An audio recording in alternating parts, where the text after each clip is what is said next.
ॐ ब्रह्ममुरारिसुरार्चितलिङ्गं निर्मलभासितशोभितलिङ्गं जन्मजदुःखविनाशकलिङ्गं तत्प्रणमामि सदा शिवलिङ्गं देवमुनिप्रवरार्चितलिङ्गं कामदहनकरुणाकरलिङ्गं रावणदर्पविनाशकलिङ्गं प्रणमामि सदा शिवलिङ्गं सर्वसुगन्धसुलेपितलिङ्गं बुद्धिविवर्धनकारणलिङ्गं सिद्धसुरासुरवन्दितलिङ्गं तत्प्रणमामि सदा शिवलिङ्गं देवमुनिप्रवरार्चितलिङ्गं कामदहनकरुणाकरलिङ्गं रावणदर्पविनाशकलिङ्गं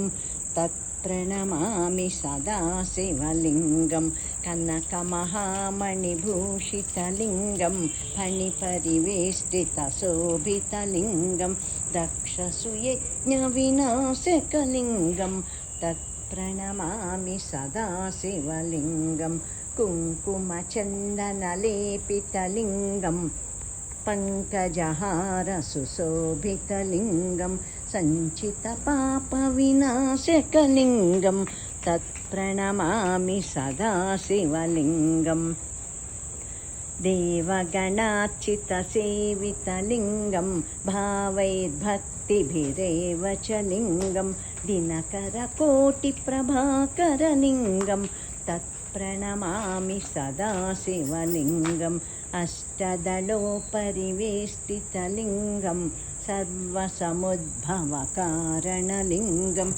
अष्टदरिद्रविनाशकलिङ्गं तत्प्रणमामि सदा शिवलिङ्गं सुरगुरुसुरवरपूजितलिङ्गं सुरवनपुष्पसदार्चितलिङ्गं परमपदं परमात्मकलिङ्गं प्रणमामि सदा शिवलिङ्गं लिङ्गाष्टकमिदं पुण्यं यः पठेश्चिवसन्निधौ शिवलोकमवाप्नोति शिवेन सह मोदते।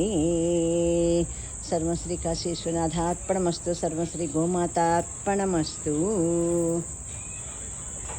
నా వీడియోలు చూస్తున్న వారందరికీ ప్రదోషకాల శుభాకాంక్షలు, సోమవార ప్రదోషకాల శుభాకాంక్షలు. గోమాతల ఆశీస్సులు మనందరి మీద, ఈ లోకం మీద ఉండాలని నేను మనస్ఫూర్తిగా కోరుకుంటూ ఇక్కడే